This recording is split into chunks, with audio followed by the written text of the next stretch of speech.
Innawoods to get away from bullshit, find old tobacco barn to stay in overnight. Get fire going, sleeping kit set up. Sun starts going down, secure the 2 doors as best I can. Settle down, bank fire, fall asleep. Wake up few hours later to the sound of scrabbling across the roof. Figure it's an animal, so get up and get fire going again. Fire slowly starts building, scrabbling stops. Voices start, sounds like 3 tinny voices whispering to each other. Start to get creeped out, check to make sure the doors are still secure, add a few more things in front of them, bricks, loose limbers. Voices continue for a little bit, then stop. Scrabbling starts back up, breaking off in 3 directions. Pull out shitty pocket knife, sit with back in most secure corner after adding some more fuel to fire. Every now and then something gets thrown at the side of the barn, sounds like rocks or large pieces of wood. Eventually sun starts slowly coming up, throwing slows, then stops. Wait about 4 hours after sun comes up, pack up stuff, make sure the fire is out, then slip out as quietly as possible. Hear movement in trees a few dozen meters behind me the whole way home, get in and promptly pass out. Tell neighbors up the road a few days later about it. Their response, oh yeah, sounds like the wood elves. Lucky that's all they did. Just one story of the weird shit that happened in that area, might tell more if people are interested. This story was handed down to me. It's about my grandpa and roughly goes like this. Grandpa is a young man in Sweden. He's exploring the woods with his friends. They've spent their entire lives in and out of the woods, they know every inch of it. But they come across these huge boulders that have inexplicably popped up in an area where they shouldn't be. Boulders are covered in patches of moss and mushrooms, very unnatural looking, almost like they're deliberately adorned. One of Grandpa's friends says, they're trolls and they all get spooked because it's sunset and trolls are supposed to move around after dark. They race out of there and head for home. Next day go back. The boulders are gone. Little brother is really into astronomy. He's about 7 years old. Likes to look at the stars and watch things. About 3 weeks ago he spent literally the entire night looking at one part of space from his room. Never once moved. Didn't even eat. When he gets up about noon the next day I asked him what he was looking at. I was looking at the screaming stars. What are you talking about, you little brat? There's a place I found where, if you look at it, you can hear screaming. No way. I'll prove it to you. Wait until about 11 at night. Telescope hasn't moved since the other night. Look into it. Hear very faint screams. Eventually gets louder. Have to look away. I noped out and told our mom that she should take away his telescope. I'm never going to look at the stars again. I'll tell a couple stories I suppose. Obviously, Native American mythos is pretty diverse. My own tribe's legends are pretty non-existent for a few reasons, so these stories will be from varying tribes. This is the Cree legend of the Paka, a skeleton monster. A Paka is made when a person dies of starvation, or when cursed for their wrongdoing in life. This creature looks like, well, an animated human skeleton.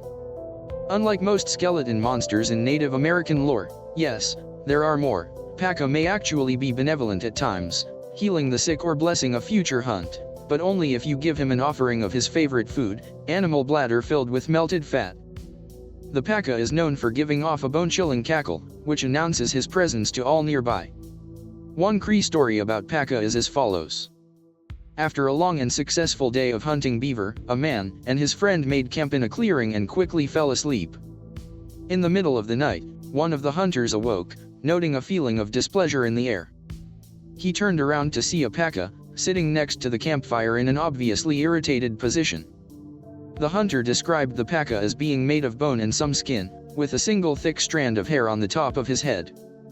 The hunter awoke his companion, and they attempted to figure out how to soothe this obviously annoyed creature. The pair decided to offer the skeleton half of a beaver that they killed, to which he initially refused. The hunters eventually cut the half-beaver into bite-sized pieces and threw them into the fire. With this, the paka seemed pleased, and wandered back into the darkness. It should be noted that a paka is different from the being paka, or pagak. While both are skeleton monsters with similar names, paka is a unique entity, unlike the paka, which a person can become after dying of the aforementioned circumstances.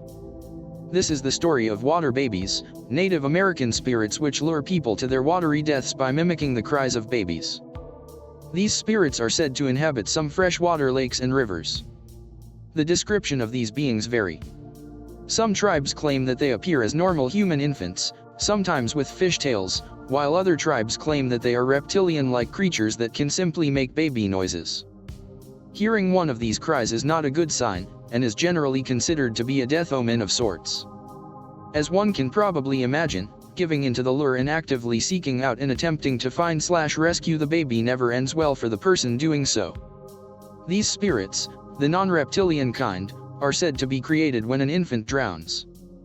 The story of the water babies at Massacre Rocks is one of the more well-known legends. In Idaho, near the modern-day city of Pocatello, there is a site known as Massacre Rocks. At one time, a Shoshone tribe lived in the area, and were suffering from a terrible famine. Unable to feed their newborn infants, mothers of the tribe were forced to drown their young children in the surrounding lakes and streams.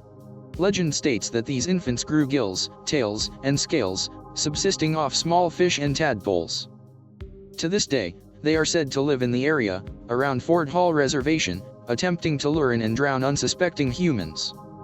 I should mention that many Western Native American tribes happen to share this legend. Might do more stories on and off throughout today/tonight/tomorrow if there is any interest. One more story for tonight since I have time. This is the legend of the Horned Serpent. The Horned Serpent is one of the most prominent and important mythological figures in Native American culture. This is mostly among many different Eastern American and some Canadian tribes. These tribes don't regard this creature as animal, but rather revere it as a sort of mythological spirit, sometimes even a god. The serpent is described as living in freshwater lakes and rivers, typically appearing as a massive serpent with horns and long teeth. Horned serpents are described as, among other things, being able to shapeshift, control the weather, hypnotize people, and turn invisible. The story of the deserted children, which parallels the story of Hansel and Gretel, oddly enough, features a more benevolent horned serpent. In the story, a tribe sends their young out to play in the forest, then packs up camp and abandons the kids. The children return to find the camp empty, and decide to travel to the nearby river. They get to the river and ford it, only to find an old woman on the other side. Unbeknownst to the children, this woman is the spirit of a dead witch. The woman invites them into her tent for the night, to which the children oblige. In the middle of the night, she starts killing off the kids, leaving only one girl and her brother. After giving the girls some challenging and repetitive tasks, the children decide to run away. In doing so, they come across a horned serpent. The serpent promises to help them if they pick the lice off him. They do so, and the serpent takes them to the outskirts of their tribe's camp. Upon returning, the serpent finds the witch, who demands to be brought to the children. Like with the children, the horned serpent asks the witch to pick the lice off him. The witch refuses and insults him, and the serpent proceeds to drown her. The story continues, if any are interested, but this is where the role of the horned serpent ends. I've got some stories from my tribe. We're from the west coast of Canada and have a few strange creatures. The first is Tsunakwe, or the Wild Woman of the Woods. She's tall and skinny with long dark hair, black skin, and bright red lips. Her masks are usually carved to show her in the midst of her kalhu. She is a giant and an ogress that preys upon children, snatching them in her basket and bringing them home to her lair in the mountains to feed herself and her children. She prefers to hunt at night and when it's especially foggy. If you can capture one of her children, it is said that she will grant you wealth in exchange for it, as she is known to hoard things like a magpie. Another story says she was tricked by a tribe and forced into a great fire. The ashes that rose out from it became mosquitoes. Last one is Baxbuxwalanuksawi, or cannibal at the north end of the world, or he who first ate man at the mouth of the river. He is attended by a number of equally vile creatures. His wife Kamanaga, wearing red and white cedar bark, and his slave King Alalala, bring him his human meals. Coax Coaxulanuxiwi, the raven at the north end of the world, pecks out his victim's eyes. Hawks Yogwaxtwi, hawks Hook of the sky, a giant crane, cracks skulls with its very long beak and devours the brains. Jelligajayi, crooked beak of the sky, and Ninstalet, grizzly bear of the door, stand guard. These monstrous bird ogres are all an extension of Baxpaqualanuxiwi himself. They are his eyes and ears, and nothing can hide from them. Baxpaqualanuxiwi is the key figure in the Hamatsaw secret society or the Cannibal Society. He is invoked in a ritual dance by new initiates of the Hamatsaw Society whereby they invite the spirit of the cannibal in and have to overcome it. The dancer gnashes his teeth and in some cases will try to bite onlookers. Healers come out with rattles made from human skulls and begin the process of pacification and cleansing. The legend of Baxpaqualanuxiwi is retold with various dancers. Human flesh was said to be consumed during the ceremony by the one possessed, though he was forced to vomit it up afterward with seawater. The Cherokee people of Lower Appalachia have their own version of the Fae with striking similarities to the Celtic mythology of the fair folk. Called the Nafinii, commonly spelled Nunahi, which means, the people who live anywhere, in the Cherokee language, they were said to only appear to humans when they wished to be seen and took the guise of normal humans when interacting. They lived in underground townhouses beneath rocky mountain peaks and their ghostly singing and drums could be heard by hunters in the mountains, but when they would go toward the sound, it would shift about and suddenly seem to be coming from behind them or from some other direction, so that the person hearing the sound would never be able to find where it was coming from. The Nunahi were very friendly to the Cherokee and often helped lost wanderers, especially during the winter. The Nunahi would take the person into their warm townhouses until the person was rested and ready to return home, if the person chose to do so. A well-known story tells about a man named Yaila, who had become separated from a hunting party. His friends searched for him for a long time but eventually gave up and returned to their village, grieving for Yaila, whom they believed was dead. The Nunahi found Yaila and brought him back to their townhouse to live with them. Yaila became immortal and lived with the Nunahi for a long time until he began to miss his friends and family. One night Yaila went back to his village to see his friends and family, and he told them what had happened. When they asked Yaila to eat dinner with them, he said he could not, for he had eaten the food of the Nunchi and could never again eat human food. He told them he had only come back to visit and that he would soon be returning to the Nunahi. His friends and family begged him to stay, but he refused, telling them he could not choose death with his own people over immortality with the Nunahi. The Nunahi often warned the Cherokee of impending danger and protected them in times of need. One of the most well-known stories about the Nunahi tells how they helped the Cherokee before the removal in 1838, when the Cherokee were forced to leave their homeland and resettle in Oklahoma. According to the story, the Nunahi came to a Cherokee village and told the people to pack up their belongings and to be prepared to leave in 7 days to come live with the Nunahi, for a great catastrophe was about to happen, worse than anything that had ever before happened to the Cherokee. After 7 days, the Nunahi returned for the Cherokee and led them to a large stone deep into the mountains. As the Cherokee watched, the stone rolled away, revealing an entrance into the mountain. Inside the mountain was the most beautiful place the Cherokee had ever seen, and many families rushed into the mountain without ever looking back. However, some of the people refused to enter, and instead chose to stay outside and face whatever was about to happen to them. The people who remained outside were later forced to leave their homes and resettle in Oklahoma. The people who chose to live with the Nunahi escaped the fate of their fellow Cherokee. According to the story, it is from this group of Cherokee that the small number of modern Cherokee who still live on their native land is descended. During the American Civil War, by which time Nequaci had become known as Franklin, North Carolina, a group of Union soldiers approached Franklin with the intention of burning it to the ground. A group of scouts returned to their commanding officers and warned them not to attack the town because it was heavily guarded by soldiers on every corner. However, the town was defenseless, as every able-bodied person had already left to fight in the war. Unaware of this fact, the Union soldiers then changed their course toward Atlanta, Georgia, burning every town in their path. According to the Cherokee, it was the Nunahi that had protected Franklin from the Union soldiers. There is a story that tells about how some of the Nunahi eventually decided to leave their home. Near the Cherokee town of Tougaloo there was a circular depression in the ground, the size of a townhouse. The inside of the depression was waist deep and was always clean as though it had been cared for by unknown hands. Travelers passing by would often throw rocks and logs into the depression, but when they returned the logs and rocks would always be lying far from the depression. The Cherokee believed the place to be a Nunnahi townhouse, and so they always avoided the place out of respect. Eventually, some logs had been thrown into the depression and were allowed to remain there, and the Cherokee concluded that the Nunnahi had become annoyed by the presence of the white men and had abandoned their townhouse forever. The bit about the logs being moved out of the circle reminds me of the Devil's tramping ground in nearby Bear Creek, North Carolina. According to local legends, logs, large rocks, and even sleeping bags, with campers still inside, left overnight will be moved outside the grounds, a ring in the woods where nothing grows, overnight. Cockopelli. Revered by the Indians of the American Southwest. Hopi, Navajo, Zuni, and ancestral Puebloans, Anasazi, all had legends involving Cockopelli. If you're familiar with Greek mythology, you can think of him a bit like a mix of Hermes and Pan, but more benevolent. A symbol of fertility. A minstrel, a spirit of music. A storyteller, a rainmaker, a healer. A teacher, a joker magician, a seducer. Cockopelli's music marks the transition from winter to spring. As he warms the world, preparing it for the sowing of crops, Cockopelli begins to play his flute. Legend has it that when a village hears his music in the spring breeze, they begin to sing and dance throughout the night. The next morning, every maiden in the village will find themselves suddenly pregnant. Sometimes Cockopelli is shown with a large phallus, so do Pan-like figures in Greek mythology.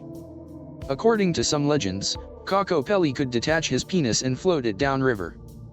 Being a god, he could still control it while it was separated from him. When it reached a spot in the river where the young women bathed, Cockopelli would have his way with the young women.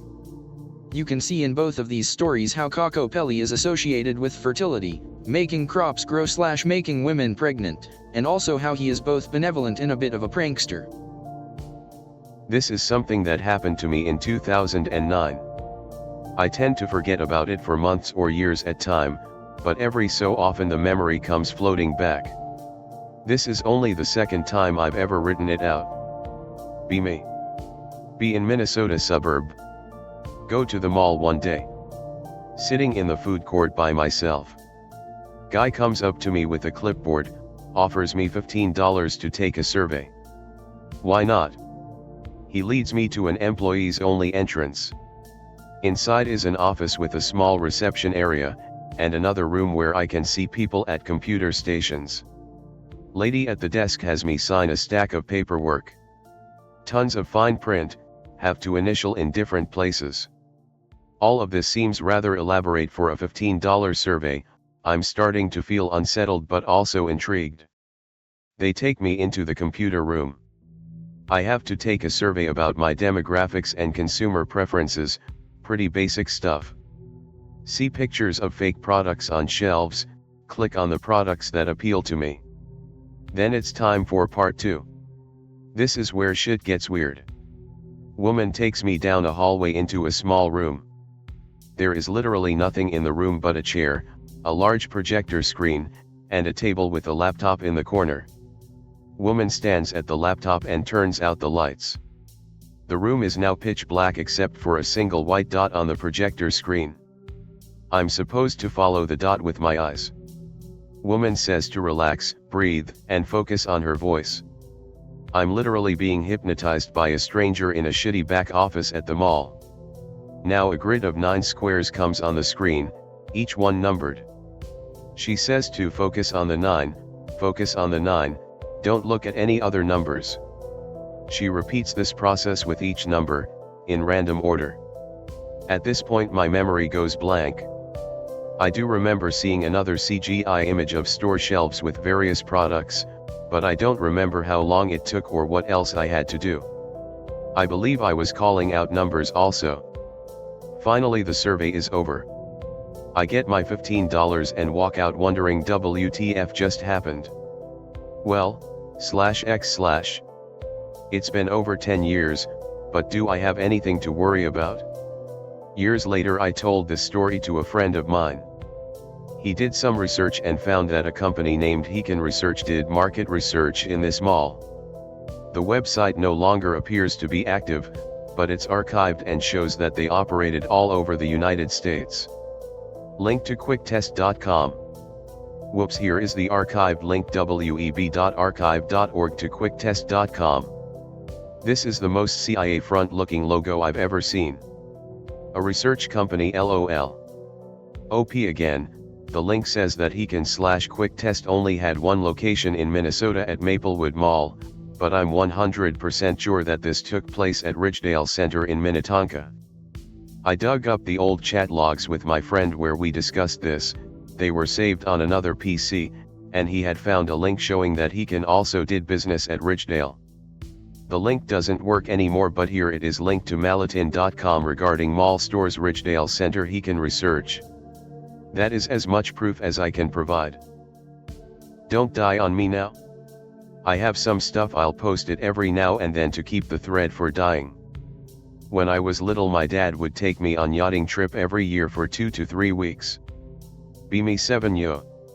On a yachting trip with my father and his friends, some had kids as well. Yacht on lakes because Eurocook. Have fun with kids my age, swim in cold water, basically good times. Sleep far from private havens so we can save some cash. Campfire plus kielbasa equals happy slob boy. Be around midnight, most people already gone. Me, my dad, dad's friend and his wife sit around campfire. I look at starry sky and my dad is telling me about constellations and how to navigate using them. See a moving light. Point it. Oh, this may be a satellite. You have good eyes, Anon. Get praised. Then I spot another one. And another. There are 3 lights slowly moving in unison. And when I say slowly, I mean like a plane at 10 kilometers altitude, ca. 33,000 feet. The lights are far from each other. Stretch out your arm and hold hand perpendicular to it. Every light is about 2 lengths of a hand held like that away from the others. At first I was amazed, but soon a weird feeling started creeping in. I couldn't tell what was it at first. And then I saw it. Something was blocking starlight, like a giant triangle with lights on vertexes. Maybe it's a plane, Anon. My dad spent his youth nearby an airfield. As did I. It was a perfect triangle, no blinking lights, no sound. After it passed, my dad decided it's time to sleep. Fast forward 10 years. Forgot about this incident a long time ago. I'm doing project on urban legends for school. Searching through Wiki. I come across a thing called Black Triangle. Read about it. Suddenly memories. Oh fuck. Go ask Dad about it. He says he remembers something like this. Nope.avi. Avoid looking at stars for years. It still gives me shivers. I've been on /x/ for some time now and experienced other weird shit, but this one takes the cake for me. Game warden in Southwest US. Park isn't far from the border. Lots of illegal immigrants, so we work close with Border Patrol. Border Patrol requests assistance on a hunting trail, looking for a group of them. My vehicle is a pickup truck, I drive, Border Patrol rides passenger, and 2 other guys sit in the bed. Drive down dirt road towards where Border Patrol saw them. One of the guys starts banging on the roof. Stop, stop, stop. I slam the brakes, expecting to see 20 illegals walking through the woods or something. Border Patrol guy grabs my arm as I'm getting out. What the fuck is that? It's not a question so much as an exclamation of shock. About 50 feet into the woods is what looks like a guy, but easily 7 feet tall and 3 feet wide. He's staring at the car, arms dangling at its side, something in his hand. It's dark as fuck, so he's silhouetted in the trees, can't make out any features. Ask the Border Patrol guy for my spotlight and tell the guys in the back of the truck to lay low. Shine the light on the thing. Ugliest motherfucker I've ever seen. Eyebrows like a caveman, unibrow crossing it like a fat caterpillar. His lips were so thick and rubbery they looked like wax lips or a clown's makeup. He had eyes like a pig, small and deep-set and beady. He's carrying a rabbit in his hand and has blood on his face. He keeps staring at us. Turns around. Lumbers off into the woods. Fuck it, welcome to the USA, Mexicans. Can't catch them all. According to some of the older guys, there are hillbillies and shit living out here that are just weird as fuck, some of them are inbred going back decades. Let's share creepy experiences. 2014 summer. B just turned 18. Visiting relatives in countryside. Hillside by Deep Gorge. In childhood was said the bottom is a home of mouthless goblins that steal souls by smell. If sweaty or dirty, always clean before crossing or a goblin could steal your soul. One evening hanging out with local cute girl, I'll call M. Small wooden bridge over gorge. Come to washing dispenser. M washes hands and armpits. Accidental erotic exposure. Want to look brave. It's a lame story to scare kids. Start walking bridge. See? Totally safe. Suddenly sniffing can be heard. M screams it's a goblin. Probably just a pervert. Keep walking. Movement at the end of bridge. Little man climbs from the side. Scarf hides his mouth. Nope. Still want to impress M. Fuck off or I'll beat the shit. Midget approaches in little steps, looks sort of goofy. Laugh and shout I'm not scared, really shitting myself. M tugs and says to run. Squeezes my hand and pulls close. Brush against her crotch. Boner activated. Okay, let's go. Midget follows with a cartoonish run. Oh shit. Start running, holding M's hand. Hide behind a cliff. I think we're safe. Hear aggressive sniffing. Oh no. M puts hand on my dick. Feels boner. What the fuck, Anon? Are you horny? Panic. It's just adrenaline. Doubt.exe. Awkwardly wait 5 minutes at least. Surely he's gone. M shakes head. Whispers, he can smell our sweat. Doesn't matter, he's too slow. Hesitates but agrees. Run to bridge. Hear loud sniffing. 4 running midgets follow. Fuck shit. Run all the way to relative's house. Brought M. Ended up staying the night.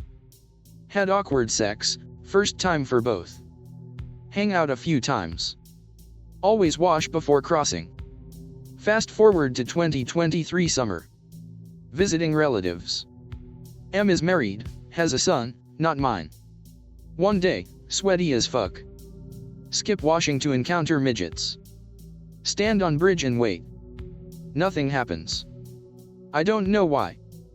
Pick related, looks like a normal guy but it's a goblin. Then I'll share another, though it wasn't as scary as the goblins. 2012 winter. B16. Visiting the same relatives. One evening. Hanging out with local teens. M, another girl, I'll call E, and 3 guys, I'll call K, N, and T. All 16 except T was 15. Go to ruins, ancient outpost fort. Local legend says it's haunted. E is scared to go inside. Only E never went before, nothing ever happened. T says like don't be a baby, ghosts aren't real. He liked E, never even held hands. In 2016 she married K but in 2022 divorced. T is first inside. Everybody follow, even E. Go down in the bunker, maybe later built but not modern. T yells ghosts, come out. Something makes a bang. And goes fuck shit, fuck off, ghost GTFO. T laughs all show yourself. Something bangs again. E starts crying and runs up. K says like asshole, go apologize. T moans and kicks a wall but then follows E. N also goes but pretends isn't scared. I have to piss or such. Everybody follow up. Look outside a window. Woman in a blue dress stands outside. Facing away from us. Point and say look, it's a ghost. M says like it's just H, local crazy lady. K tells no, H died last year. Everybody go out. Woman is gone. We never found out if it was H's ghost. Maybe not. Pic related is how she looked. I think serial killers are people with some messed up bits of code in their heads that are a leftover from our more predatory ancestors. I personally had some experience with a serial killer in my hometown if anyone is interested. It's not your typical /x/ story, but it's still interesting enough. I was going up for a hike in these canyons like I normally do a couple times a month. It's a great spot and good for exercise. There's an old train bridge that goes across the ravine at some point. I say old, but it's been rebuilt recently. Anyhow, I decided to explore underneath the bridge and see what's down there.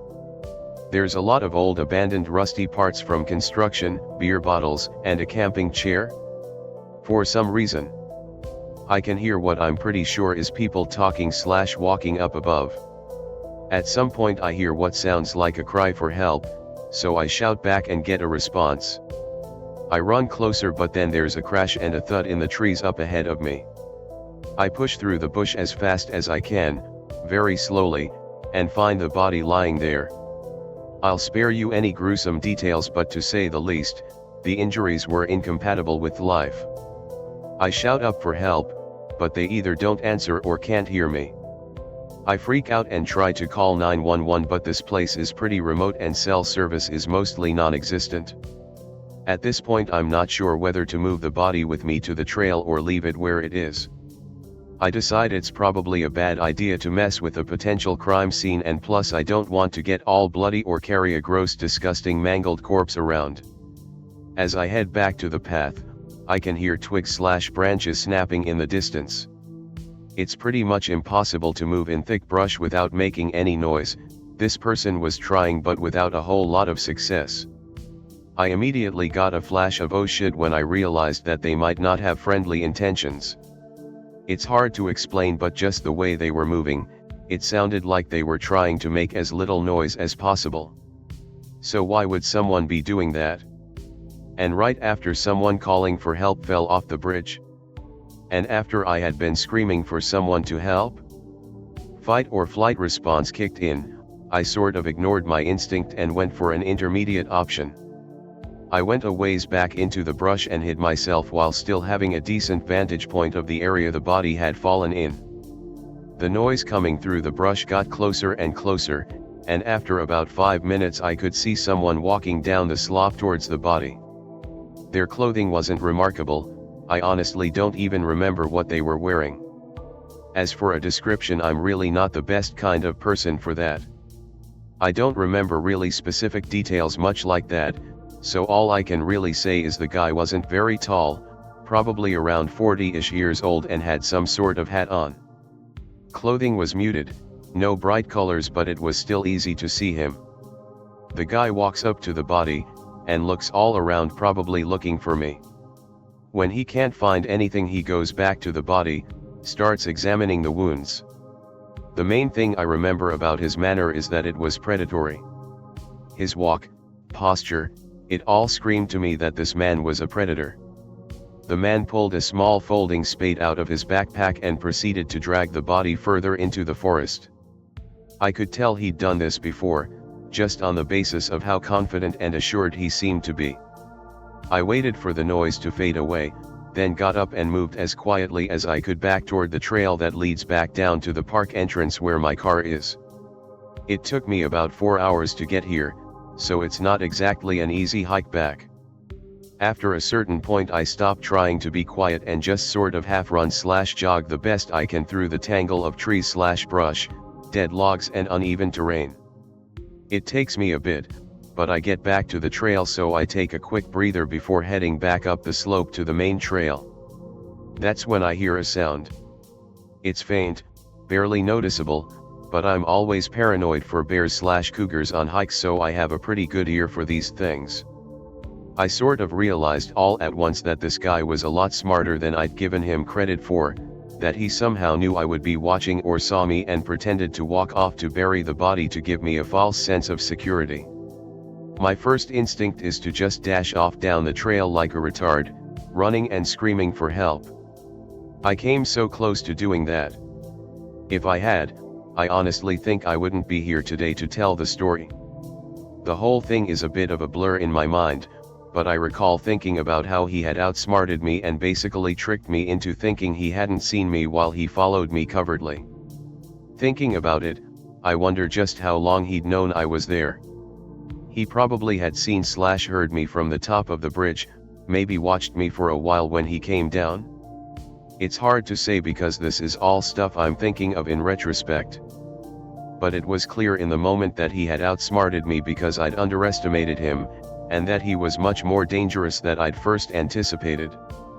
He was moving with uncanny silence now. If I hadn't been aware of him I wouldn't have heard him at all.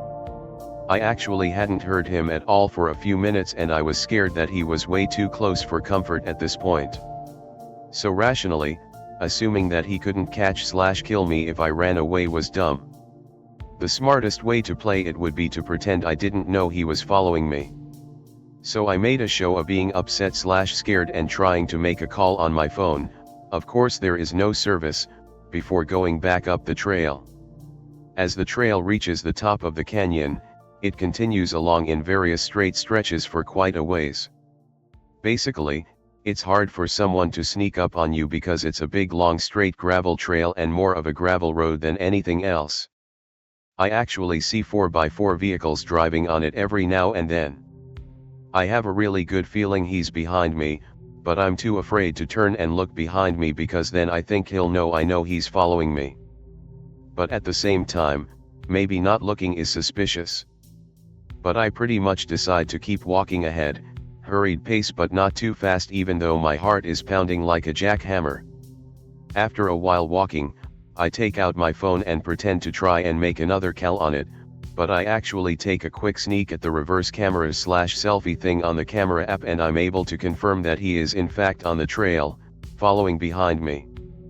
I'm a few minutes away from full-blown panic and still trying to stay as normal as possible while this killer is stalking behind me. Does he have a gun? If he has a gun he could be shooting me at any moment. It could just be lights out, my life shut off without me even having the courtesy of hearing the bullet before it disconnects my brain. Should I just charge him? Try to ambush/surprise him? Is he waiting for something? When is he going to make his move? What the fuck should I be doing? That's pretty much the shit that was going through my head. I had no idea what I was going to do. Then I had the thought that he knew that I knew he was following me. What if I'd underestimated him again? What was he planning? I'm not sure if it was adrenaline or fear that caused the response, but something just sort of clicked inside me. I realized that this guy was a predator, and that he was familiar with the chase. He delighted in the fear of his victims. He could probably read the fact that I knew he was following based on my body language. He could probably tell I was terrified out of my mind. And he was probably getting off on it. So I did the one thing he would never have expected. I stopped, turned around and started walking towards him. I don't know where I got the confidence from, but it came out of nowhere. All of a sudden I wasn't scared, I was angry. I was furious. I was the opposite of scared.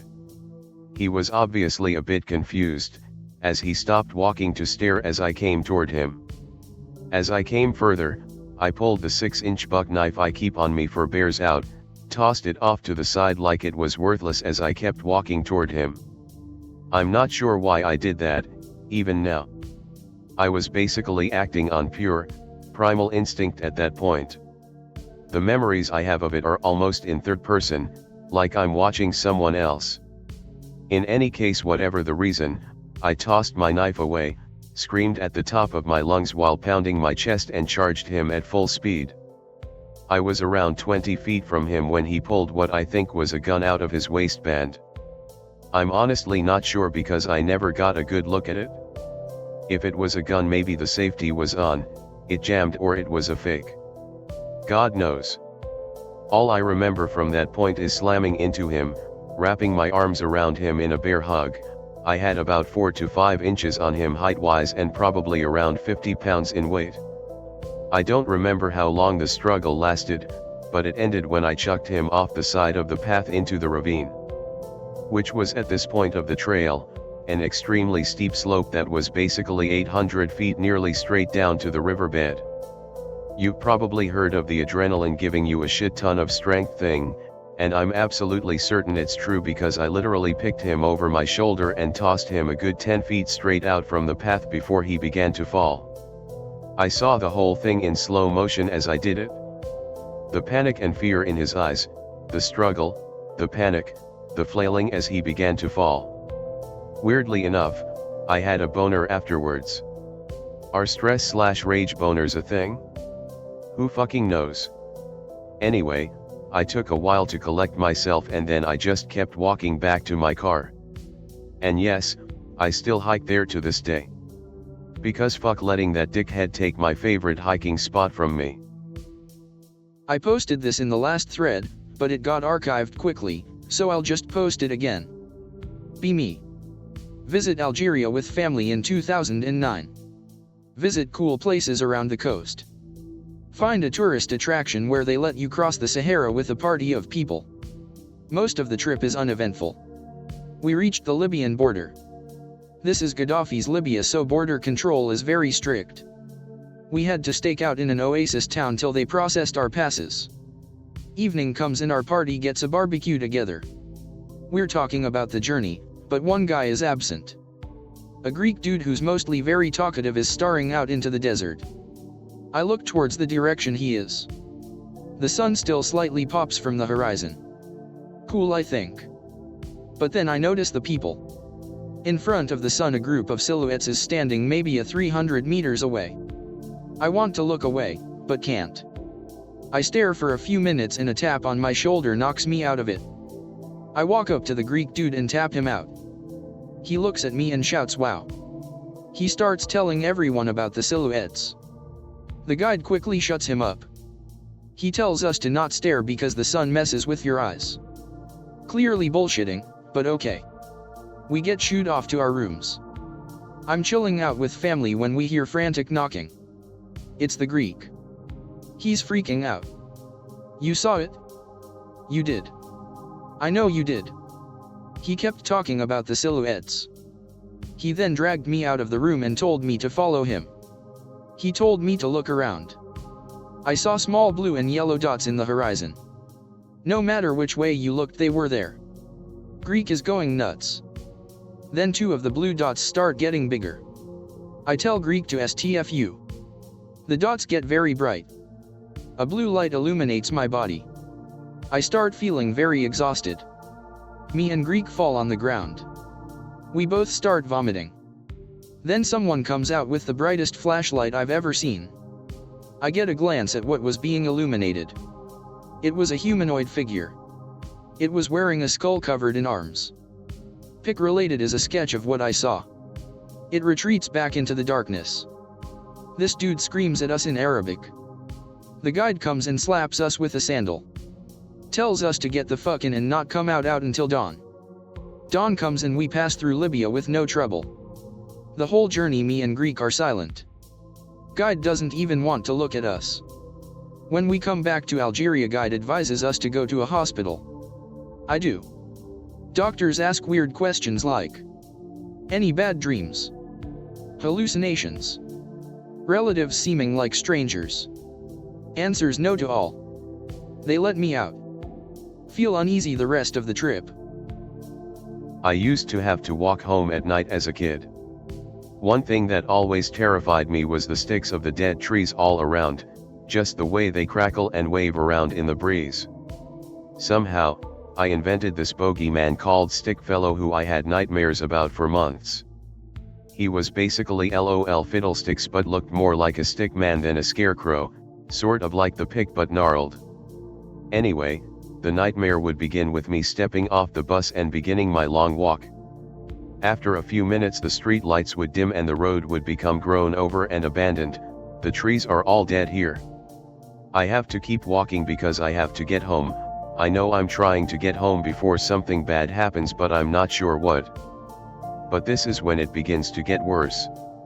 The breeze picks up and the trees rattle, Further down the road I can see branches falling, and behind me the scratching of leaves blowing against the floor sound like scrabbling claws. Then as I'm turning my head from behind to front again, I see him, Stickfellow, coming out of a hollow tree and unfolding. He moves like the stop-motion Terminator in the first movie. Really jittery and unnatural. He keeps walking towards me, and as he goes more sticks bundle into him and he gets ganglier and longer until he's right upon me and clawing at me with his still forming fingertips.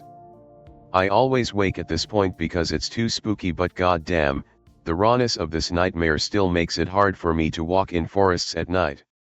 Inb for Stickfellow is a faggot/bundle of sticks. I got one about aliens, I think, if anyone's interested, although I'll warn you now that it's pretty anticlimactic. Be me. Living in Little Blink Null Missit town in a shithole country. I work at a PC repair store, but we do more general electronic repair related stuff. I actually have very little knowledge about this shit, but almost everyone in this town is a boomer, and you'd be amazed at how many people come in complaining about their broken PC, and it just turns out it's fucking covered with dust, and after a good cleaning it works like a charm. If it's not that, you can be sure they downloaded some shifty shit online and you just run some antivirus software and problems solved. Anyway, I'm at work like normal when the local head cop walks in, sheriff equivalent I suppose, and tells me he needs some help with some tech-related stuff on a case he's got. Sweating pepet.jpg. Like I said, I know very little about this stuff, but once you've fixed a boomer's PC or laptop or phone one time, they think you're a fucking savant. Get permission from boss to go help. Go to police station. Have to sign some shit about how I'm like an IT advisor on the case or some shit. He starts asking me if I saw any weird things in the recently. Weird. Eventually he slides a smartphone. Tells me some local girl went missing and her friend says she got abducted by aliens while they were making blogging videos of some kind, and he needs me to find them so he can watch them. I'm fucking dead inside as I scroll through this phone. We got the password from the friend, somehow she knew it, and realize I'm literally just here to find the video on her phone and click play. There were a couple different folders with videos, and this boomer cop honestly didn't even know how to find it and thought he needed some IT genius to hack into the phone or some shit. Haven't pre-typed this shit, so let me know if you guys want more. So I'm going through the different folders trying to find the most recent video. Whole time cop is telling me what happened. I honestly think there must be some sort of law against that, like, he can't just tell me about this case and these people involved, but when you're in the middle of bumfuck nowhere, people don't really care too much about the rules. If the family wants to sue him for that shit, I imagine they'd have to take him to the nearest city, cause we don't even have a proper courthouse. Anyway, I'm half listening as he tells me about how the phones at the police station were going crazy last night and how people were calling in about lights in the sky and people prowling around their gardens. I'm just like, yeah, that's crazy. I was drinking and watching anime last night with my headphones on, so I didn't hear any of this shit. Every video is just this girl, sometimes with her friend, talking about some K-pop band they like or cooking and doing recipes and shit. All the videos are like 3 to 5 minutes long. Eventually find a video that's 10 minutes long, 10 minutes exactly. I imagine the phone automatically stops at that point, and skip to the end, and it's just like 2.5 minutes of nothing. Phone's just pointed at his ceiling fan and then it cuts off. Bingo. Track back to the 3-minute mark. Girl is lying on her bed talking to her friend. It's a split screen and her friend is just chilling at her house, I'm guessing. They're talking about some shit. Super forced and awkward. I think they were uploading these to YouTube or TikTok or some shit in hopes of becoming famous. Missing girl eventually stops laughing and gets this terrified look in her eyes. I say her eyes because her face was barely moving, looked like she had a stroke or something. She's really still, but her eyes are really panicked. She must have had the phone leaning on something cause it didn't move at all. At this point the cop has shut up and has moved next to me. So this girl is lying there looking like she's got a gun to her head. Imagine her phone lying to her right, by her head, probably propped on a bedside table, as it records, so we can see over her in her doorway a bit, but most of the room is off screen. Her friend starts asking her what's wrong. Girl's eyes are darting like crazy now. I think she was trying to say, I can't move, but it was from out the corner of her mouth, and really mumbled, really looked like a stroke victim. Video goes on like this for like 30 seconds. Her friend is clearly scared but obviously doesn't want to freak out in case it's a prank. I would have thought it was a prank, but I notice one little tear run down her face. This girl is clearly terrified. Eventually hear floorboards creaking outside girl's room. Light from hallway gets a bit dimmer as someone walks in front of it. Oh shit.jpg. I'm about to watch some fucking serial killer walk into this room and take this girl. Feels like fucking CSI, Miami. Girl's eyes are fixed on her doorway. They are bulging to the point that they look like they're about to pop out. Figure appears in the doorway. Very tall. Very dark. Quite wide across. Literally needs to turn shoulders to enter through doorway. For some reason the fact that it looked right, the wrong way, into the other room, first scares me, like, it just gave it this very human element of searching the rooms for someone. Honestly wasn't even thinking at this point, I was just watching this shit like I was completely detached and this wasn't even happening. Like when you're dreaming but you realize it's a dream. There are 3 of these things and they enter one after another. The best way I can describe these things is they look like a mix between an owl and that thing from Spirited Away. No Face is the name, I think. Imagine that thing but with an owl's head instead of a mask, but also it has a little lipless mouth instead of a beak. They get closer and I realize that those giant black ovals aren't dark feathers like how an owl tricks you into thinking it has giant eyes. These things actually have massive, fucking eyes. The biggest difference between these and normal aliens is how big they were. The heads and eyes were massive but not really disproportionate to the bodies. Looked like pick related but they were wearing clothes like No Face. Black shawl looking things. Made it hard to tell what their bodies looked like cause it was just a solid black mass but definitely clothes and clearly the bodies under them were huge. We just sit there, fucking dead silent as these things walk towards the girl. Her friend has been screaming the whole time. They stand over her and I notice that she's screaming too, but it's muffled and coming out the corner of her mouth. It's like I'm honestly watching somebody have a sleep paralysis episode. They reach out. Hands and arms are very stereotypical of gray aliens, slender and pale, but when juxtaposed with those huge bodies they almost look like tentacles. 2 of them literally pick her up like she's a sack of potatoes, like they don't even look her in the eyes. They carry her out the doorway. The one in front makes quite a big bow to ensure she doesn't hit her head on the lintel.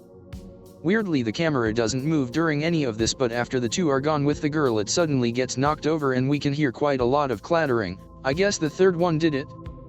Cop literally whispers, there was signs of a struggle, I guess for my benefit or maybe the story was just making sense in his head. We just sit in silence for the next 3 minutes as the video rolls while pointed at the ceiling fan. Remember how I said it was anticlimactic? Well, that was basically the end. I left the police station like I was a fucking ghost just wandering around and I never got called back. The girl was never found and the whole town just seems to have gone, I guess she got abducted or something. I don't know if anyone else saw the video and I never told anyone but my sister, but the whole town knows the story now and I imagine about half believe it. I think the video probably still exists and I've asked the cop about it but he just says he can't give me case evidence. Suddenly he fucking cares about the rules. I don't think any men in black came and scared him or anything and I imagine he's shown it to a few people. My one friend told me the story in perfect detail even though I never told him. That phone is probably sitting in a desk drawer right now about 5 km away from me, but I'm not about to go break into a police station to prove it to anyone. I think the official story is that she got kidnapped by 3 dudes in masks. Anyway, I still think about that girl sometimes, her fucking eyes looking at those things and the way they looked at the wrong doorway first. Fucking awful. Anyway, I've gotta go cook dinner for my family, so maybe I'll come answer any questions in a few hours. Growing up, my parents never took many pictures of me. I don't have a scrapbook to reminisce with, no cute bathtub shots, next to no documentation of my drooling years. It never bothered me much, I suppose. I'm camera shy now, so I guess I'm just continuing the tradition. Anyways, back on topic. My mother always said that my dad had taken most of the pictures of me, and when they divorced he'd kept those that he had. After he passed away, I was bestowed the charming task of going through all of his shit. The man was an extreme hoarder, so you can imagine the joy. I went through box after box of musty, mostly destroyed mementos. Half of the items I found were broken beyond repair, and what sentimental value they could have held I had no clue, but the old man obviously wasn't around to explain why he kept any of this shit. After a few hours I took a quick break, then it was back to work. I settled down in the guest room of the house and picked up a small cardboard box from the nightstand, careful with its edges as it seemed to be soggy, its edges sagging downwards. My scissors, which were absolutely monstrous I might add, made quick work of the discolored tape sealing off the top of the box, and the first thing that became apparent to me was the smell.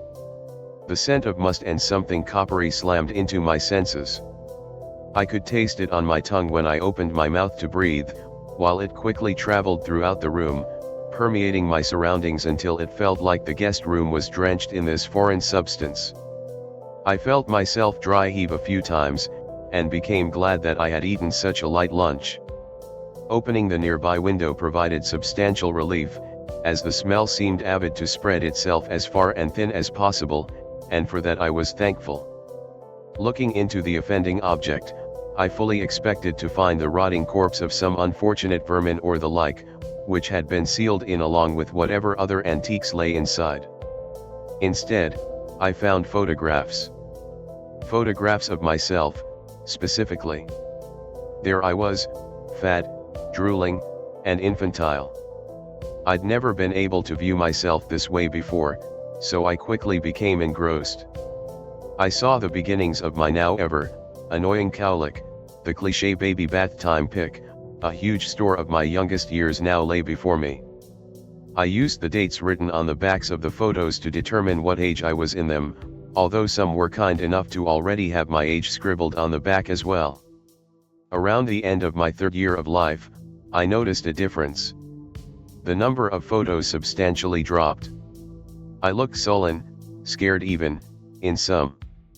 I remembered my mother once telling me I'd fallen ill around the age of 4 or 5, and as such I chalked it up to that, but then I saw something that made my heart fall out of beat for a moment. Him. I'll assume it was a him, if things like that can even have a gender.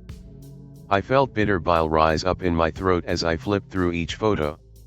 Over and over, again and again, he was there. Always. Tears pricked my eyes as I began ripping through the small stack of photos left, trying desperately to find one devoid of his presence, free of whatever that disgusting thing was. The photos stopped on the day that I turned 6, and it was that final photo that still makes me want to vomit. He was directly behind me, a hand placed almost lovingly on my small pale shoulder, fingers curling across my chest and collarbone, and there I stood looking straight ahead, emotionless. On the back of the photo was only a date and one word. End. I didn't know what that meant, but now I think I do. I studied his figure and attempted to wrap my head around what I was seeing. His fingers were unnaturally long, each knuckle and joint gnarled and swollen, with short pointed nails at the tip. Though the skin of his hands was stretched thin, almost to the point that it appeared to be breaking, his nails were pristine. Devoid of dirt, shining, each filed down to the exact same size and shape. Yes, they were perfect. The rest of his skin appeared the same as that of his hands. Stretched tight and thin across his sinewy body, showcasing a maze of veins and bones underneath it. You know those people who come out of a facelift surgery looking like they've arrived from another planet? Imagine that, only much, much worse. Maybe it was how tightly it was stretched that gave his skin such an unnatural paleness to it. Aside from the blue veins that were highly visible underneath, his skin retained an unnatural uniform quality in its color. He didn't have any of the natural flush that a human would have. Then again, he clearly wasn't human. The elongated quality of his fingers transferred as well to his arms, as the one that was not around me hanging only a few inches above the ground. His legs appeared normal, or as normal as anything could be on a creature like whatever he is. They still possessed the unnatural paleness, and his knees appeared swollen and almost bursting, like someone had cut open the skin there and placed an implant. In comparison, his knees were easily twice as wide as his thighs appeared to be.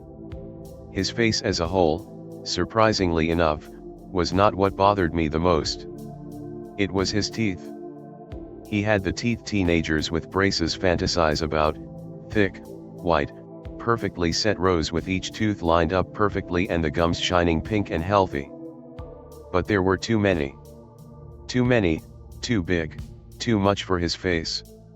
What might have been a beautiful mouth on another was now disgusting, and for the third time that day I felt a strong urge to vomit. The rest of him was unspectacular. Protruding eyes, cheekbones swollen in a similar fashion as the knees were, not a single hair on his body that I could see, and no ears. But oh, I got the feeling he heard an awful lot even without them. In each photo leading up to this final one he had gotten closer. Slowly, carefully, he crept along walls and tree liens, with a steady advance and an unwavering smile, and it was that final brazen move, that arm wrapped so carefully around my frail shoulders, it was that move that marked the end.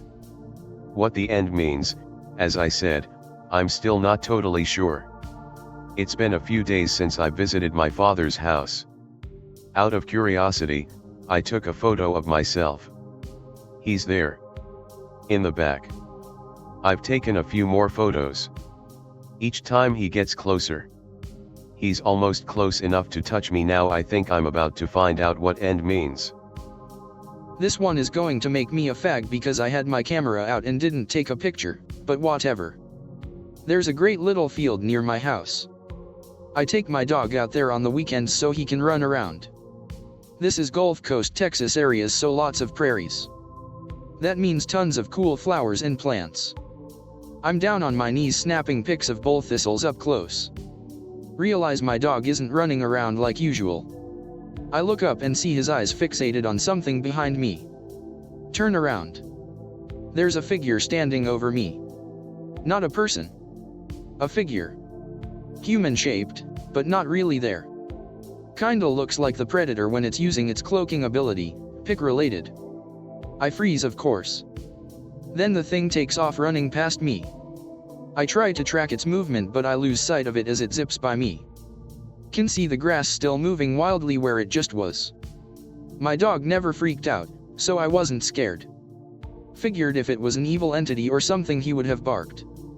Still, I GTFO'd pretty soon after that. Sounds like what that woman took a pic of that couldn't really be explained, regarding the missing 411. I'm not sure if you've seen her or the pic she took before, but she describes it more or less the exact same way.